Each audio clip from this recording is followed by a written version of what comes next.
Hello, नमस्ते, good evening. स्वागत है आईबीटीवी पर। I'm प्रिया जोशी और मेरे साथ जुड़े अनुज गुप्ता जी। नमस्ते Anuj ji, welcome to IBTV. Yes ma'am.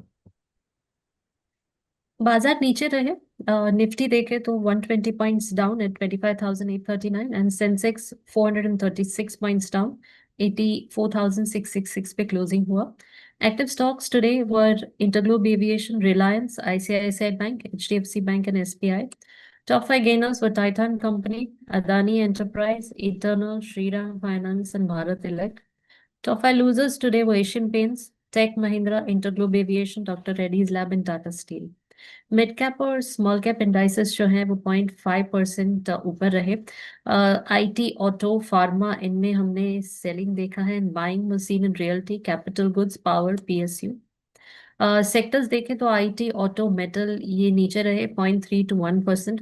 Realty, telecom, capital goods, PSU bank पर up by 0.5 to 1%। BSE mid cap और small cap sorry BSE mid cap index जो है 0.6% ऊपर रहा। और स्मॉल कैप जो है 1.3% ऊपर नजर आया। तो Anuj ji, what would you say about the market? Will start from the market first. आज काफी वॉलेटाइल रहा, हमने काफी उतार चढ़ाव देखा। So what is your analysis of the market? Priya ji, good afternoon. देखिए, आज मार्केट डेफिनेटली एक नेगेटिव टोन में आता हुआ दिखाई दिया। मॉर्निंग में हम्म। जब मार्केट खुला तो मॉर्निंग में मार्केट में 25,728 का लो बनाया निफ्टी ने। फिर वहां से एक रिकवरी, करीबन 100 पॉइंट की रिकवरी हुई और 25,839 के रेट पर बंद होता हुआ नजर आया। इन बिटवीन हमने एक अच्छी खासी वॉल्टिटी आती हुई भी देखी मार्केट में। लो के बाद मार्केट ने अपना हाई भी टेस्ट किया, वहां से अपना हाई रिवाइज करते हुए करीबन 25,923 का हाई भी बनाया। फाइनली 25,838 के आसपास क्लोज हुए, तो अच्छी खासी वॉलिडिटी भी देखी हमने। लोअर लेवल से रिकवरी भी आती हुई देखी। तो कहीं ना कहीं एक बाइंग एक्टिविटी निचले स्तरों पर लौटती हुई दिखाई दी। इंटर ग्लोब एविएशन के स्टॉक में भी अच्छी खासी रिकवरी देखने को मिली। तो अगर आप देखेंगे तो कहीं ना कहीं मार्केट में कुछ कुछ खरीदारी लोअर लेवल पर देखने को मिली। हालांकि कल जो बिकवाली एफआईएस की तरफ से हुई थी, वो यहाँ पर हम्म। कुछ आज कम देखने को मिली। हालांकि आज निफ्टी की एक्सपायरी थी, उसके बावजूद हमने थोड़ा सा एक रेंज बाउंड मोमेंटम देखा। बट हाँ, ये है कि मार्केट नेगेटिव नोट पर क्लोज होता हुआ दिखाई दिया। थोड़ा चिंता का विषय है, मगर हमें लगता है कि मार्केट अभी वेट कर रहा है फेडरल रिजर्व की इंटरेस्ट रेट की मीटिंग जो कि कल आनी है। वहां से हम्म। कुछ क्यू आते हुए दिखाई देंगे। उसके साथ हम्म। साथ हमने देखा कि मार्केट में इंडिया प्रोस्पेक्टिव से सपोर्टिव फैक्टर रहे हैं। हालांकि हम्म। मार्केट थोड़ा सा रेंज बाउंड रहा है, अपना हाई बनाने के बाद दोबारा हाई नहीं रिवाइज कर पाया। तो थोड़ा सा यहाँ हम्म। पर अगर आप देखेंगे तो स्टेबल मोमेंटम रहा है, काफी रेंज बाउंड मोमेंटम देखने को मिला है। तो यहाँ पर अगर आप हम्म। देखेंगे तो 25,700 एक स्ट्रॉन्ग सपोर्ट के तौर पे यहाँ देखने को मिला है, और हायर साइड में 26,300 एक रेजिस्टेंस के तौर पे है। हमें लगता है कि मार्केट हम्म। अभी इसी रेंज में रहेगा। बट हाँ, 26,300 का लेवल अगर ब्रेक करता है तो आपको यहाँ पर एक अच्छा खासा मोमेंटम देखने को मिल सकता है। वहीं अगर हम हम्म। बैंकिंग स्टॉक्स की बात करें तो बैंकिंग स्टॉक्स में हमने काफी रेंज बाउंड मोमेंटम आता हुआ देखा।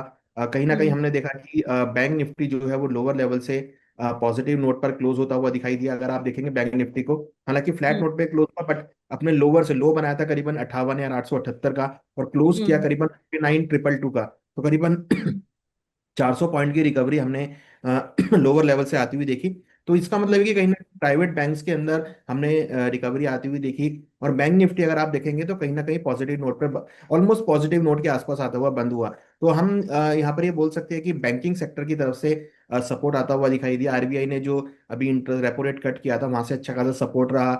जो आरबीआई ने 1 ट्रिलियन रुपए की जो पंपिंग करी है बैंकिंग सिस्टम में, वो यहाँ पर हम्म। काफी अच्छा सपोर्ट रहा मार्केट को। तो बैंकिंग, हमें लगता है कि इस बार भी बैंकिंग सेक्टर जो है मार्केट को सपोर्ट करेगा। और बैंक निफ्टी की तरफ से, बैंकिंग सेक्टर की तरफ से मार्केट को सपोर्ट आता हुआ दिखाई देगा, जिसमें प्राइवेट बैंक्स काफी हद तक रोल प्ले करेंगे। तो हमें लगता है कि मार्केट अभी फिलहाल रेंज में रहेगा, क्योंकि दिसंबर का महीना है, कुछ ज्यादा उठापटक देखने को नहीं मिलेगी। But hmm. मार्केट का टोन हमें अभी भी लगता है कि पॉजिटिव है, जी। और आपको निचले स्तरों पे खरीदारी देखने को मिल सकती है। जी। अ, अनुज जी, हाल ही में आरबीआई की मीटिंग हुई थी। 25 बेसिस पॉइंट से रेपो रेट कट हुआ था। जीडीपी फोरकास्ट जो है वो भी हमने देखा है कि फॉर FY 26 it is lifted to 7.3%। Q2 growth जो है वो 8.2% आया है। तो इसका भी क्या मार्केट पे हम कोई असर देख रहे हैं? देखिए, बिल्कुल आरबीआई ने काफ़ी मीटिंग्स की हैं, काफ़ी रिसर्च करने के बाद ये आंकड़ा लेकर आए हैं। क्योंकि यहाँ पर अगर आप देखेंगे तो कहीं ना कहीं सारी चीज़ें जो डिपेंड होती है वो इंडियन जीडीपी पे डिपेंड करती है, और जीडीपी का इन्होंने जो आउटलुक है वो भी इंक्रीज किया, करीबन ऑलमोस्ट 7.3% के आसपास रखा है, जो कि पिछली बार 6.8% था। वहीं अगर आप देखेंगे तो इन्फ्लेशन को भी इन्होंने 2% किया है, जो पहले टू पॉइंट हम्म। सिक्स परसेंट था। तो जी। इन्फ्लेशन के लेवल पर भी इन्होंने इन्फ्लेशन को कंट्रोल करने की बात करी है। उनका हम्म। मानना है कि 2026 में इन्फ्लेशन 2% रहेगा, जो कि एक नेग्लिजिबल रहता है। हम्म। जीडीपी भी ग्रोथ करेगा, क्योंकि यहाँ पर अगर आप देखेंगे तो जिस तरीके से फॉरेन कंट्रीज के साथ रिलेशनशिप्स बन रहे हैं, रशिया हम्म। के भी अपने 3 साहब देखा इंडिया आते हुए गए हैं। प्लस हम्म। अगर आप देखेंगे तो जिस तरीके से इंडिया ग्रो कर रहा है, इन्फ्लेशन कंट्रोल में है, प्रोडक्शन यहाँ पर हम्म। इंक्रीज होता हुआ दिखाई दे रहा है। एग्रीकल्चर के हम्म। फ्रंट पर अगर आप देखेंगे तो मानसून बहुत अच्छा रहा है। 2025 में मानसून बहुत शानदार गया, 2026 में भी हम्म। अल्नीनो की वजह से मानसून अच्छा जा सकता है। तो ऐसा मानना हम्म। है, क्योंकि इसकी वजह से लग रहा है कि जो पैदावार है, अगर हम बात करें पल्सेस की या एडिबल ऑयल्स की, वो यहाँ पर इंक्रीज हो सकती है। तो वो हम्म। बेसिकली इन्फ्लेशन को कंट्रोल करेगा।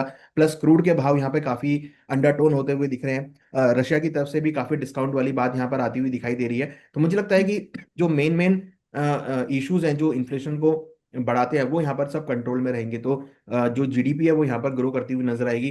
प्लस जो हम्म। जीएसटी रिफॉर्म्स का है वो भी यहाँ पर अब धीरे धीरे पूरे सिस्टम में आता हुआ दिखाई दे रहा है, तो वो भी यहाँ पे मार्केट के लिए सपोर्टिव है। प्लस हम्म। अगर आप देखेंगे तो जिस तरीके से हमने 2025 में ग्रोथ आती हुई देखी है, वो यहाँ पर आगे भी कंटिन्यू रहेगी। बस एक चैलेंज है यूएस की तरफ से ट्रेड वॉर को लेके। अभी यूएस ने दोबारा अनाउंस किया है कि जो भारतीय चावल है वो अगर हम्म। यूएस बंद करेंगे तो वहां पर उनको ट्रेड टैरिफ देना पड़ेगा। तो वो थोड़ा सा चिंता का विषय है।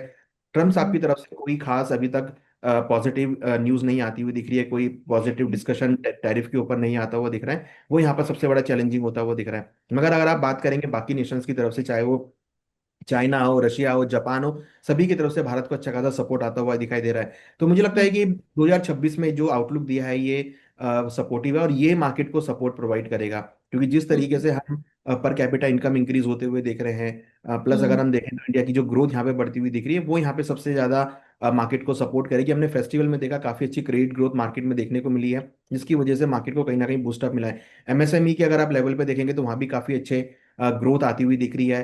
हम्म। बैंकिंग का अगर आप देखेंगे तो लोन मैनेजमेंट सिस्टम बहुत अच्छा हो गया है, जो हम्म। एनपीएस है वो यहाँ पर कंट्रोल होते हुए दिखाई दे रहे हैं। तो हम्म। मुझे लगता है कि यहाँ पर कहीं ना कहीं ओवरऑल अगर आप मार्केट की बात करेंगे तो इंडियन हम्म। मार्केट अभी काफी लुक्रेटिव लग रहा है। और यहाँ पर मुझे लगता है कि इंटरेस्ट रेट अगर कहीं पर भी कट होते हैं, अगर यूएस में इंटरेस्ट रेट कट होंगे, तो कहीं ना कहीं एफआईआईज फिर इंडिया की तरफ आते हुए दिखाई देंगे, क्योंकि उनको इंडिया में हम्म। अच्छे खासे रिटर्न यहाँ पर आते हुए दिखाई देंगे। तो कहीं ना कहीं हमें ऐसा लगता है कि 2026 में जो 2025 में मिसिंग आउट रहा एफआईआईज का, वो यहाँ पर शायद पार्टिसिपेशन आपको 2026 में देखने को मिल सकता है। क्योंकि हमने अभी रिसेंटली बहुत सारे जितने भी एफपीआईज हैं सबके आउटलुक देखे हमने। बैंक ऑफ अमेरिका का भी देखा, उन्होंने बोला है कि जो निफ्टी का टारगेट है वो करीबन 29,000 जा सकता है। मॉर्गन स्टैनली भी कह रहा है कि सेंसेक्स 1,07,000 जा सकता है। नोमुरा भी कह रहा है कि निफ्टी 1 लाख करीबन 26,000 तक जा सकता है। गोल्डमैन सैक्स ने भी 29,000 का टारगेट दिया है। तो कहीं ना कहीं अगर आप देखेंगे तो जो एफ आई आईज हैं वो शायद 2025 में मिसिंग आउट रहे। वो मेरा मानना है कि शायद 2026 में एफ आई आईज हम्म। की जो इन्फ्लो है वो यहाँ पर मार्केट को और सपोर्ट प्रोवाइड करेगा। जी। रुपी में जो हम गिरावट देख रहे हैं, क्या आपको लगता है कि वो कहाँ पे रुकेगा, and do you think that it will take a U turn और बॉटम आउट? आपको क्या लगता है, आपका फंडामेंटल और टेक्निकल एनालिसिस क्या है रुपी को लेकर? देखिए रुपी थोड़ा चैलेंजिंग है। मुझे लगता है कि जब तक ये डॉलर में स्ट्रेंथ बनी हुई है या बॉन्ड यील्ड इंक्रीज हम्म। हुई है, उससे काफी हद तक रुपी को एक सेलिंग प्रेशर आता हुआ दिख रहा है। हम देख रहे हैं रुपी में कंटिन्यूअसली वीकनेस देखने को मिल रही है। यहाँ हम्म। पर देखिए रुपी को मैनेज करने के लिए बहुत सारे स्टेप लिए गए हैं। अभी रिसेंटली हमने पुतिन साहब की यात्रा देखी, जिसमें बायलेटरल ट्रेड पर काफी जोर दिया गया कि रुपी में आप ट्रेड कीजिए, जो भी हम पेमेंट होगी रुपी में करेंगे, फिर उस रुपी को हम इंडिया के अंदर ही इन्वेस्टमेंट भी कराएंगे। तो कहीं ना कहीं उससे काफी हद तक जो डॉलर की डिमांड है वो कमजोर हो सकती है। हालांकि हमने देखा है कि डी डॉलरेशन की वजह से डॉलर की डिमांड कम होती हुई दिखाई दी है। मगर भारत के हम्म। अंदर जिस तरीके से एफआईआई का आउटफ्लो रहा है, तो ऐसे में डॉलर हम्म। की डिमांड काफी बढ़ गई है, जिसकी वजह से रुपी यहाँ पर वीक होता हुआ दिखाई दिया है। तो रुपी को कंट्रोल करने के लिए इंपॉर्टेंट है कि एफआईआई का जो इन्फ्लो है वो यहाँ पर आना चाहिए। तो जैसे ही इन्फ्लो हम्म। आना स्टार्ट होगा, रुपी भी यहाँ पर स्ट्रेंथ देता हुआ दिखाई देगा। हमें लगता है कि हम्म। रुपी अभी फिलहाल शॉर्ट टर्म के लिए थोड़ा वीक अभी इंडिकेट कर रहा है। हमें लगता है कि हम्म। 90 92 तक रुपी के लेवल देखने को मिल सकते हैं। बट आगे चलकर मेरा ऐसा मानना है कि जैसे ही एफआईआईज भारत की तरफ आते हैं, इन्वेस्टमेंट इंक्रीज होगा, तो फिर रुपी स्ट्रेंथ देता हुआ दिखाई दे सकता है। जी। अभी जो हमने देखा था कि पुतिन आए थे रशिया से, तो क्या लगता है आपको कि क्या अचीवमेंट्स है, क्या बेनिफिट्स हैं उनकी विजिट, क्या कैसे दोनों कंट्रीज को फायदा होगा इस विजिट से?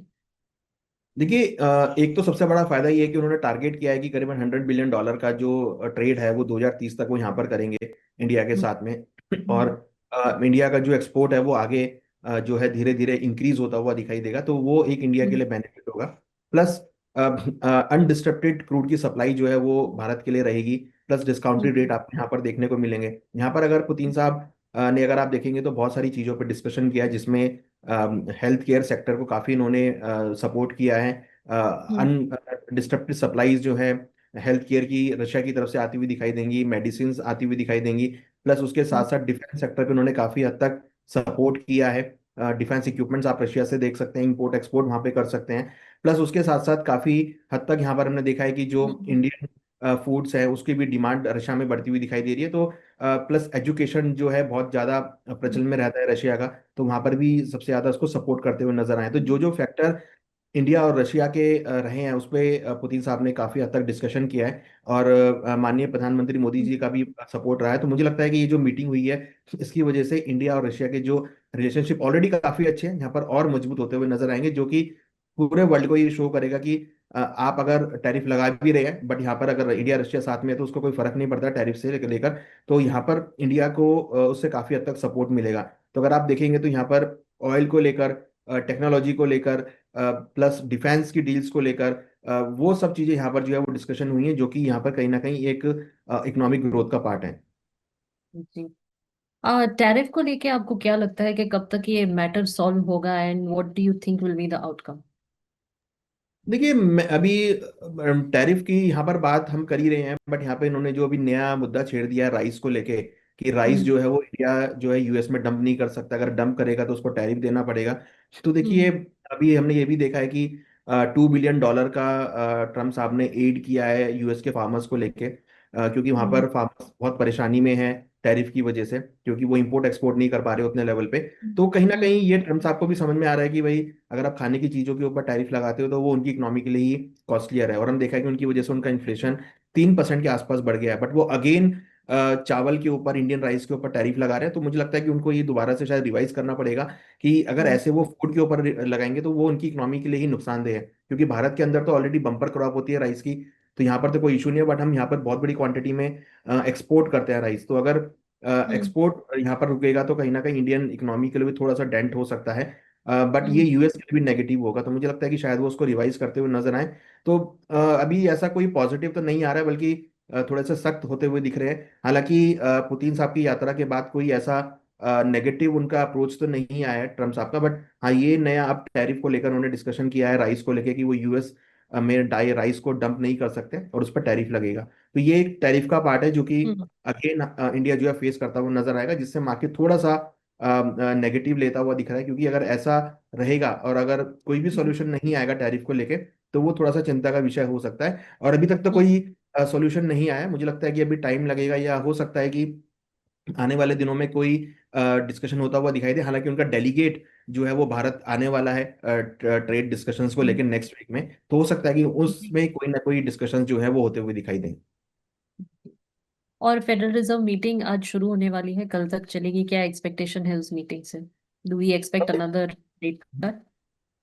देखिए, जो रेट कट का है वो ऑलरेडी डिस्काउंट हो चुका है। यहाँ पर इंपॉर्टेंट है कि फेडरल रिजर्व जो रेट कट कर रहा है उसके बाद जो उनकी हम्म। स्टेटमेंट है वो यहाँ पर इंपॉर्टेंट होगी।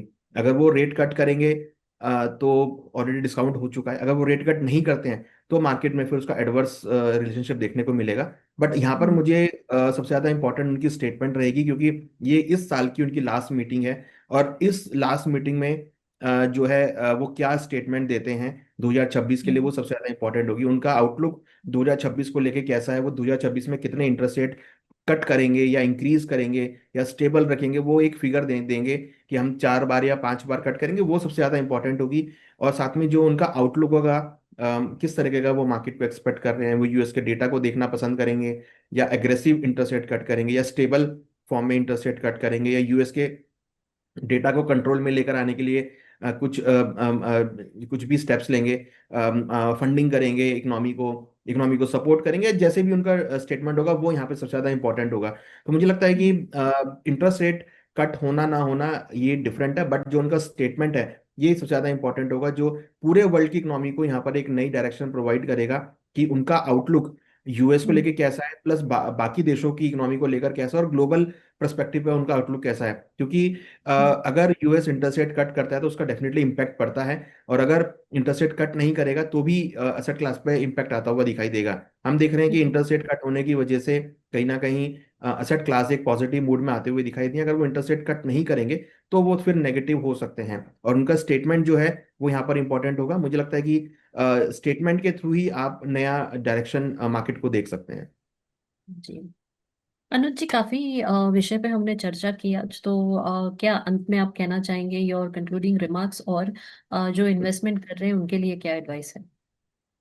देखिए, 2025 के एंड में है हम, बिल्कुल दिसंबर के मिड में आ गए हैं, और ऐसे में हम देख रहे हैं कि निफ्टी ने, बैंक निफ्टी ने अपने हाईज बनाए हैं, और हाईज बनाने के बाद मार्केट थोड़ा स्टेबल हो गया है। हालांकि स्टॉक्स में उतना अट्रैक्शन देखने को नहीं मिला, इंडेक्स में जरूर हमने एक पॉजिटिव मोमेंटम आते हुए देखा है। हमें लगता है कि 2026 में हम एक अच्छी शुरुआत करेंगे। 2025 के एंड होते होते भी कुछ कुछ पॉजिटिविटी आती हुई दिखाई देगी। पुतिन साहब की यात्रा से भी पॉजिटिव आउटलुक आता हुआ दिखाई दिया है। प्लस आरबीआई की जो मीटिंग हुई है वहां पर भी उन्होंने काफी रोबस्ट स्टेटमेंट्स दिए हैं जो कि यहाँ पर मार्केट को सपोर्ट कर सकते हैं। तो मुझे लगता है कि ये जो गिरावट आ रही है या जो प्रॉफिट बुकिंग हो रही है ये बहुत शॉर्ट टर्म के लिए है। यहाँ पर मुझे लगता है कि कोई ज़्यादा नेगेटिविटी देखने को नहीं मिलेगी। Definitely long term trend positive है, थोड़ा लॉन्ग टर्म का ही व्यू बना के चले। हो सकता है कि शॉर्ट टर्म में उतनी ज़्यादा रिटर्न्स आपको देखने को ना मिले, बट आई एम श्योर कि अगर आप लॉन्ग टर्म व्यू बना के चलते हैं और अच्छे स्टॉक्स में, फंडामेंटल स्टॉक्स में इन्वेस्टमेंट करते हैं, तो वहाँ पर आपको अच्छे रिटर्न देखने को मिल सकते हैं। सेंटीमेंट मार्केट के पॉजिटिव है, मार्केट में कोई नेगेटिविटी नहीं दिख रही है। इंटरनेशनल लेवल पर भी अच्छे आउटलुक आते हुए दिखाई दे रहे हैं निफ्टी को लेके, और प्लस बाकी देशों के साथ, चाहे वो चाइना हो, चाहे रशिया हो, चाहे जापान हो, सभी के साथ बहुत अच्छे रिलेशनशिप इंडिया के बनते हुए दिख रहे हैं। और यहाँ पर ट्रेड एग्रीमेंट्स जो हो रहे हैं वो यहाँ पर रुपये में होते हुए दिखा रहे हैं। ये सबसे ज्यादा इंपॉर्टेंट है, जिसमें रुपये की डिमांड बढ़ सकती है और रुपये भी यहाँ पे स्ट्रेंथ देता हुआ दिखाई देगा। तो मुझे लगता है कि 2026 में मार्केट का आउटलुक बहुत पॉजिटिव रहने वाला है, और हमें लगता है कि निफ्टी और बैंक निफ्टी आगे भी ग्रो करते हुए नजर आएंगे। सिर्फ ध्यान ये रखना है कि थोड़ा सा लॉन्ग टर्म विजन के साथ ट्रेड करें। शॉर्ट टर्म में शायद आपको उतनी वॉलिटिलिटी देखने को ना मिले, बट हाँ लॉन्ग टर्म में डेफिनेटली मार्केट का ट्रेंड पॉजिटिव है, तो एक इन्वेस्टमेंट अप्रोच बना के चल सकते हैं। जी। Anuj ji, thank you so much for your advice, and thank you so much for joining us today. आपसे नेक्स्ट लेक्चर मिलेंगे। थैंक यू, नमस्ते। नमस्ते मैम, थैंक यू।